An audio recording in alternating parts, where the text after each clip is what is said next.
Hello, assalamu alaikum everyone.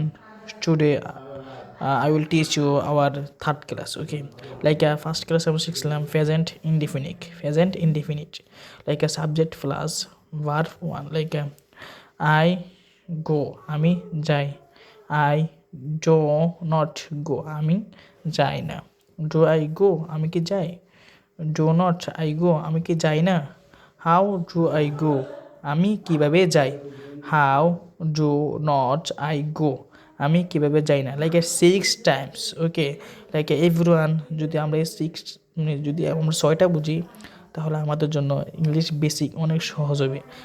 আমি যাই, this kind of. ওকে, আমরা যদি আয়ের জায়গায় যদি লিখি ইউ গো, তুমি যাও। ওকে, দেন আমরা যদি ইউ ডো নট গো, তুমি যাও না, দিস কাইন্ড অফ। ওকে, যারা আগের ক্লাসগুলো করেন নাই তারা এগুলো বুঝবেন না, তাহলে আমি বলি আগের ক্লাসগুলো করেন সুন্দরভাবে। আসসালামু আলাইকুম।